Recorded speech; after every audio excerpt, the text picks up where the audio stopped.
Good afternoon, New York, and the rest of our listeners around the globe. My name is June Stoyer, and I'm the host of the Organic View Radio Show.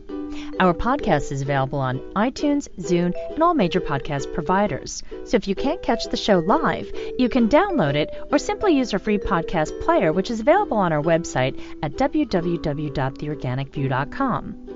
If you'd like to connect with us, please post a question on our wall on Facebook or send me a tweet at June Stoyer on Twitter. If you'd like to be on the show or would like to find out about sponsorship opportunities, please contact us at questions@theorganicview.com. Today's show is sponsored by MyMumble.com, one of the leading voice chat service providers with locations all over the world. MyMumble offers free 5-seat voice chat service for life, as well as higher capacity plans for any group that requires a secure environment for confidential communication. Listeners of The Organic View can receive 15% off on monthly recurring power servers by using the coupon code ORGVIEW. For more promotional offers, please visit our website at www.theorganicview.com. On today's show, the folks from LionAid.org are going to discuss new import regulations in the EU, which is a huge effort in the fight to protect our big cats as well as other species. So I'd like to welcome to the show Dr. Pieter Cat and Christine Macsween. Good afternoon, folks. Hi. Hiya. Now, before we begin, Christine, could you take a moment and please share with our listeners what LionAid.org does, and also what makes your organization so different from so many other NGOs that are out there? Well, we are, compared to the other organizations that are out there, we're much smaller, and that makes us more nimble, I guess. We looked at all the wonderful work that all the other organizations have done over the years to save lions in particular, because that's our focus, our primary focus, and how whatever they were doing and however wonderful it was not arresting the catastrophic decline in lion populations. So we just knew that we had to come up with something different, and we've really fallen into the work that we're doing because we realized almost by default that the way to go was to deal with a political solution, because if we could get the UK and the European Parliament and the African lion rage states talking to each other and talking to us and discussing ways of conserving their big cats and in particular their lions, then we were more likely to get a solution that was going to be lasting, that was going to arrest the decline in lions. Thank you. Pieter, could you take a moment and explain why the big cat population is in jeopardy? Well, there's lots of different reasons that are given, and if you read about the decline in the big cats in Africa, and by that I mean species like leopards and cheetahs and lions, and but let's focus on those three: the leopards, the cheetahs, and the lions. The reason why there's been such a huge decline in those species, people usually say is, well, because they're losing a lot of their habitat. The African human population is exploding, and more of what used to be wild land is now becoming farmland or pasture land. So they're losing their habitats. They're also losing their prey because, as you might know, in Africa, there's a huge amount of what is called the bush meat trade. In other words, that's meat from a whole variety of wild species. And so because the lions and the leopards and the cheetahs also eat those kinds of animals, what's happening is that they're finding less and less to hunt. And then what they're doing is they're turning to the domestic livestock. So, there's lots of problems in Africa with lions eating livestock, leopards eating livestock, cheetahs eating livestock, and as a result of which they get killed by retaliation killing. And then finally, and this is something that we can actually do something about. I mean, we cannot prevent habitat loss that much. We cannot prevent human-wildlife conflict with those large predators. We're trying, but that'll take some time. But one thing that we can probably take out of the equation fastest and with immediate effect in some countries is the losses due to trophy hunting. Now, don't underestimate the effect that trophy hunting has on these animals. For example, in the past years, 5 years between 2008 and 2012, something like 5,250 leopard trophies were exported from Africa, 1,222 skins, and 1,436 skulls. So, if once you start looking at those kinds of numbers, you realize how the effect that trophy hunting is having on these animals. And remember that nobody really knows how many leopards there are in Africa. There's some wild guesses, but people who go to Africa on, let's say, a photographic safari find themselves very fortunate when they actually see a leopard. And when I say that 5,250 trophies were exported from Africa over the past 5 years of leopards, that means adult males. And adult males are only sort of, 10, 15% of the population, because you've got female leopards, you've got immature leopards, you've got leopard cubs. So that is targeting a very specific part of the population, and a small percentage of the population, to come up with all those trophies. So you can imagine the impact that it's having on those animals. Pieter, isn't it true that the poachers are hired by different terrorist groups who are also involved with human trafficking as well as the sex trade? Well, I think what we're discovering these days is that the illegal wildlife trade, especially in things like rhino horns, which have led to the tremendous slaughter of rhinos in South Africa, and then the elephant ivory, which has led to about 30,000 elephants being killed per year in Africa, is becoming more and more organized. And what's happening is that you have to remember a little bit about the history of Africa, in that Africa has always had criminal cartels being involved in various aspects of illegal trade of this or that or the other thing. For example, not many people realize that Kenya, for example, is a major transit point for heroin that is being smuggled out of Afghanistan. So, there's a criminal network that's already in place there. And once those criminal networks decided that there was money to be made from rhino horn and elephant ivory, then, they seamlessly went into that, because they had their distribution networks, they had their people involved. They could reach out and get people in the local communities to help them with the poaching of these animals by giving them, the equivalent of a year's wage for one rhino, for example. So it was something that was very easy to do for the criminal cartels already established in Africa. So in essence, these poachers are really being paid a lower wage, whereas the sale of the different parts of the animal are fetching quite a price. So wouldn't it be true to say that the more animals are killed, the more expensive, I guess, the inventory that these people have seems to go up in value? Well, that's exactly right. And there's a big value. It sounds strange, but there's a big value in rarity. In other words, the more rare an animal becomes, the more you have to pay to use its products. And those products can be, for example, a trophy by a trophy hunter. Remember that, there was this guy down in Texas at the Dallas Safari Club who made a bid of $350,000 to go out and hunt a highly endangered black rhino in Namibia. So, when you're talking those kinds of sums for a particular animal, you can see why poachers are getting very, very interested in the products that those animals provide. But I think what also needs to be realized is that the value of these products only goes up if there is any kind of trade allowed in those products. In other words, if trade in ivory is not allowed, and if trade in rhino horn is not allowed, then what happens is that those products become valueless.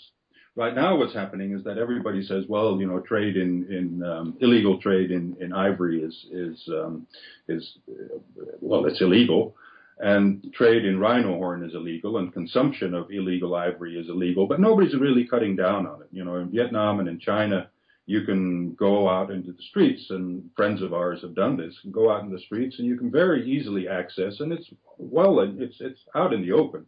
You can buy rhino horn and you can buy carved ivory at absolutely no problem whatsoever. So what we need to do with those kinds of products is to basically shut down the legal trade which is happening in ivory, and just say that any piece of ivory that you find in a shop comes from a dead elephant, so therefore it is illegal to sell ivory. That's the only way through in my mind.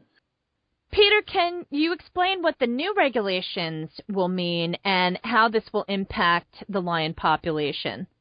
Well, what we have to realize is that there is something called the Convention on International Trade in Endangered Species, and there's something like 180 member states that have signed up to this convention, and they're all bound by the various parts of that convention. And so what this convention is for is basically to try and regulate the trade in endangered species. However, there are lots and lots of loopholes in this convention. And also what happens is that this is the international convention, but also individual countries, and in the case of the European Union, a block of countries, can also make their own rules. For example, in the United States, it is illegal to import any kind of products from polar bears or cheetahs. You know, the U.S. Fish and Wildlife have said these go on the Endangered Species Act of the United States, so you cannot import polar bear parts and you cannot import cheetah parts. So no trophies, no skins, no nothing like that. So, but CITES says that it's fine to import those things. So what the United States did is they said, we're going to have much stricter regulations on particular species. And this is now what has happened also in the European Union. And it's very interesting, the species that they selected. The European Union has now said that what we need is import permits for any part, including hunting trophies, including ivory, including, you know, parts like rhino horns, for two species, elephants and rhinos. Now that's not surprising because there's a lot of illegal trade in the ivory and in the rhino horn going on right here in Europe. So what they tried to do with those species is say, unless you have an import permit that we issue, you can't bring in any of those parts. But what they also decided to do is to include in that list, and that's what we're very happy about, lions, but also, again, polar bears, hippos, which might sound strange, and Argali sheep. Argali sheep live up in the highlands of Uzbekistan and sort of Central Asia, and they're a highly endangered species. But because they have beautiful horns, they're heavily trophy hunted. So what that means now, and you know, people say, well, big deal. So the EU says that you now need an import permit. But the good thing about that is that the European Union can now say, which they couldn't before, that they will stop any imports from any country that they are not satisfied is actually utilizing their wildlife populations in a sustainable manner to justify the exports. For example, Western African lions, there's only about 400, maybe 350 of those lions left. Now, they're genetically distinct from other lions. They're much more genetically like the lions that are left in India.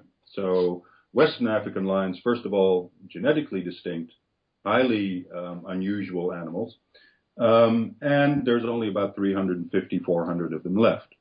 However, CITES has said that it's fine to hunt them and it's fine to import their parts. But now the European Union has said, no, we're actually going to stop all the imports of Western African lions. So the European Union will not allow any more hunting trophies to come in from countries like Benin, Burkina Faso, and Cameroon. So an immediate stop was put to imports from all those three countries, and I think that will have a long-lasting impact on the conservation and hopefully the recovery of lion populations in Western Africa. So the European Union can go country by country, and they can say, no, we're not going to import any more, let's say, elephants or from Tanzania or from Zimbabwe, or we're not going to allow any more trophies to be brought in from South African rhinos that are trophy hunted. And we're not going to allow any more products from hippos to be brought into the United States or into the European Union. Now, that might sound strange because hippos, I'll give you some numbers. Huge, huge, huge numbers. 4,713 skins in 5 years. 1,722 skulls. 5,716 skulls. I could go on. But hippos are also very heavily involved in the ivory trade. Hippo ivory is legally traded all over the place, and there's absolutely no stop on it. So what the European Union has said now is we are going to take control over trade in species that we think, the European Union thinks, need extra protection. I think what's really important here about this legislation, we clearly pushed very hard with the European Union to include lions in this list because that's our primary focus, is lion conservation. And we discovered 3 years ago through our discussions with the European Union that prior to February the 5th, when this legislation came into force, you could have a ban on products from an animal, and we did have a ban on lion products from South Africa for a short while. It's no longer in place. And that's when we discovered that trophies, which is 90% of lion products, were excluded. And the reason they were excluded is that there was an old loophole which still exists in CITES, and until February the 5th it existed in the EU, which said that a trophy was not considered trade, it was considered a household and personal effect. Now, this legislation has removed that loophole. It was a glaring loophole, and it was a very important loophole, and it was a loophole that trophy hunters for the species listed were using to great effect. So this is a major, major, major step forward. So what that now means is that, as Pieter said, the European Union will go country by country to decide whether or not they will ban the importation of trophies of those 6 species. And what we have to do, we now know that Western Africa, as Pieter said, Benin, Burkina Faso and Cameroon, they have already decided that their opinion of those countries is negative, which means there is a ban on lion trophies. We now have to go country by country, and we have to turn what is currently a positive opinion from other nations into a negative opinion. How do we do that? We provide the scientific evidence to show country by country that the continued trophy hunting of lions in those countries is detrimental to their conservation. That should not be a difficult thing for us to do because the evidence is all there. So this is a hugely important ruling that took place on the 5th of February, and we were very pleased to play our part within that for lion conservation. And indeed, the work that you and Pieter do is tremendous. And you are also doing this with a very, very limited budget. Christine, could you just take a moment and talk about some of the ways that our listeners can get involved with LionAid and support the efforts of you and Dr. Pieter Cat? We're doing this, I wouldn't call it a limited budget. I would call it with no budget, June, unfortunately. The problem is that the way the world works is that the large charities have established themselves over years. There's nothing wrong with that, but they have good resources, they have staff, they pay salaries, they have marketing departments, and most importantly, they have a brand image. And in terms of wildlife conservation, and I'm sure it's the same in other sectors, but certainly within wildlife conservation, the funding both from individual private donors and from corporations and from governments invariably goes to those large organizations with a brand name. So it means that if you are like we are, a small, very nimble organization that are coming up with some very, very good ideas, and are achieving results, very tangible results, like the results we achieved this last week in the European Union. It means that we do not get the funding, and time after time our requests for funding from large organisations and grant bodies and governments is turned down. And why is it turned down? Because they say you're too small, you haven't had an award of this magnitude before, therefore you're a high risk, we can't give it to you again. You could never get in. So what can people do? They have to start to believe in us. They have to start to look at the evidence of what we've achieved. Have a look at the project that we're starting in Kenya. Or I say we're starting, that we're wanting to start in Kenya, but it's not going to happen if we don't get funding. So we have to break this challenge. We have to break this catch-22 situation, this dilemma that we're in, that we don't get funding because we're small, and because we're small, we can't do the work. We are doing the work. We're demonstrably doing the work. So please, people, have faith in us. We have got a wonderful actress in the UK who is one of our patrons called Diane Keane. Bless her heart, she's going to climb Mount Kilimanjaro on the 9th of July for us. Please go and look at her Just Giving page and put your donation in there. Every pound, every dollar, every euro is going to make a difference. Please just do it. It's the cost, not even the cost of one drink.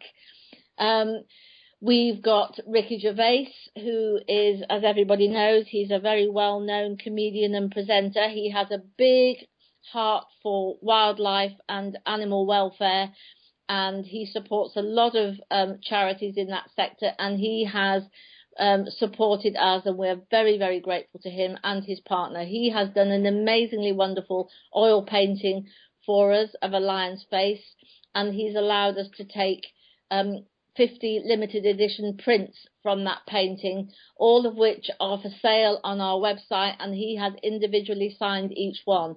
Please, please, everybody, support what we're doing. Put a donation in, buy a painting, sponsor Diane climbing Mount Kilimanjaro, or just straightforwardly just send us, your simple donation, but please help. Thank you, Christine. And folks, I can't say it any better than Christine has just said what she said about how difficult it is for small but highly effective organizations like LionAid to continue to do the work that they do. Unfortunately, it doesn't matter what the area of concentration is, most people will generally support a very well-known NGO / nonprofit organization, however you want to call them, as opposed to supporting an organization like LionAid because of the branding that's involved. Yeah. And the truth of the matter is the folks at LionAid have been extremely effective in helping the plight of the lions as well as other wildlife. And without the support from the public, they're not going to be able to continue. And as an activist myself, I have been working with LionAid for many years. I will continue to support their effort because I believe in what they do.